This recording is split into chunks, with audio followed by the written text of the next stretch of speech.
Ever thought about making your own cabinet but got stuck wondering where to start? Maybe you've measured your space, picked your materials, and even visualized the final product, but the process of actually building it seems overwhelming.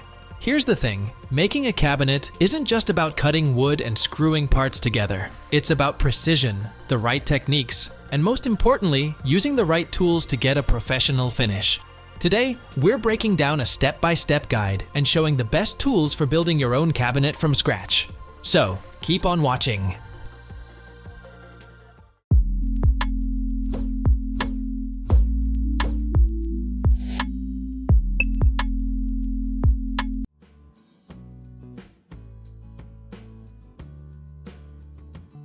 Before cutting a single piece of wood, you need a solid plan.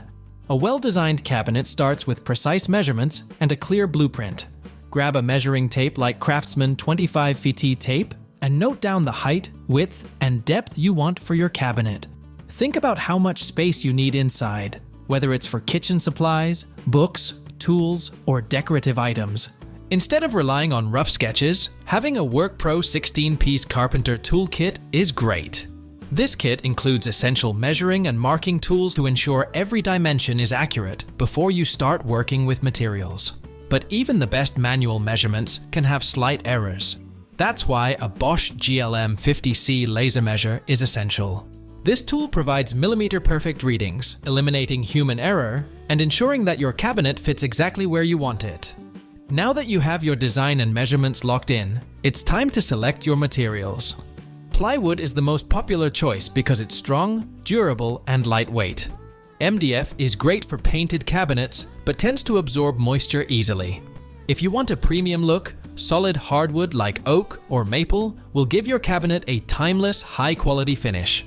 With the right materials and a precise plan, it's time to start cutting.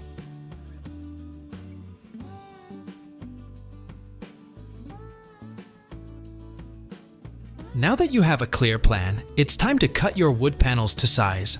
Precision is key here because one wrong cut can throw off your entire cabinet structure. A standard cabinet consists of 6 main parts: the top panel, bottom panel, 2 side panels, back panel, and shelves. A DeWalt DWE 7491 RS table saw is perfect for clean, straight cuts with minimal effort. Table saws are great for ensuring stability and accuracy, especially for large panels.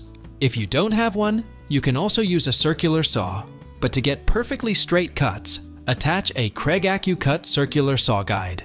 This tool keeps your saw on track, preventing uneven edges or jagged lines. When cutting, always double-check your measurements before making a cut. The best rule of woodworking is to measure twice and cut once. Also, label each panel clearly so you don't mix them up. Once all panels are cut, use 120 grit sandpaper to smooth out the edges and remove any splinters. This small step prevents rough edges from affecting the final finish.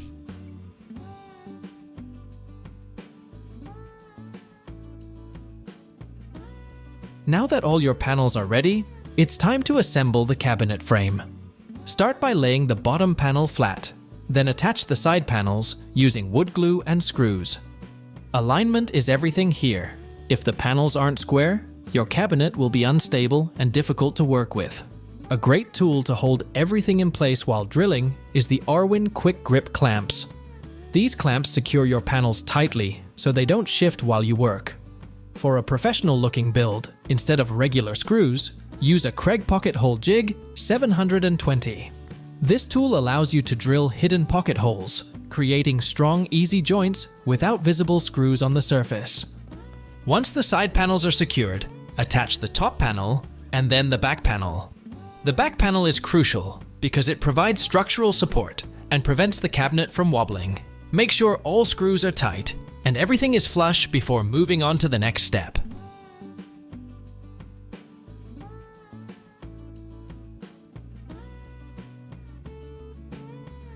Shelves determine how functional your cabinet will be. If you're storing books or heavy objects, you need thicker, stronger shelves. For lightweight items, thinner shelves will work just fine. First, decide the spacing. Are you placing big storage boxes or small items? Mark the positions using a Johnson magnetic torpedo level to ensure perfectly horizontal shelves. To install adjustable shelves, use shelf pins instead of screws. If you need to drill shelf supports, a Bosch 12V cordless drill makes the process much easier. Once your shelves are installed, check for alignment. If anything looks uneven, now is the time to fix it before moving on to the cabinet doors.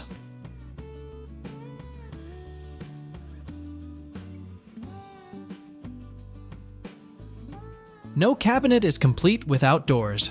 You can choose from different styles, such as hinge doors for a traditional look, sliding doors for a modern touch, or open shelving if you prefer easy access. For hinge installation, the Craig concealed hinge jig ensures perfectly aligned hinges, preventing crooked doors. To install knobs, handles, or drawer slides, a Makita impact driver is fast, powerful, and gets the job done effortlessly. Make sure to position your handles or knobs correctly before drilling to avoid any mistakes.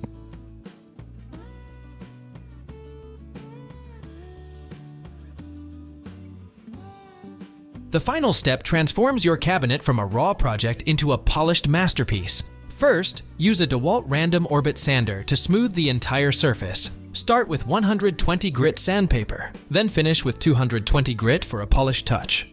For a stained finish, apply wood stain with a foam brush, making sure to wipe off excess stain with a clean cloth to prevent blotches. If painting, use a Graco True Coat 360 paint sprayer for a flawless, even coat. Let the finish dry completely before handling or installing your cabinet. Once everything is dry, install the final hardware and admire your handmade custom cabinet. And that's it. You just built a high-quality cabinet from scratch. Whether for your kitchen, garage, or workspace, you now have a durable, stylish, and functional piece of furniture. If you enjoyed this DIY guide, hit like, subscribe, and let us know in the comments what project you'd love to see next. See you in the next video.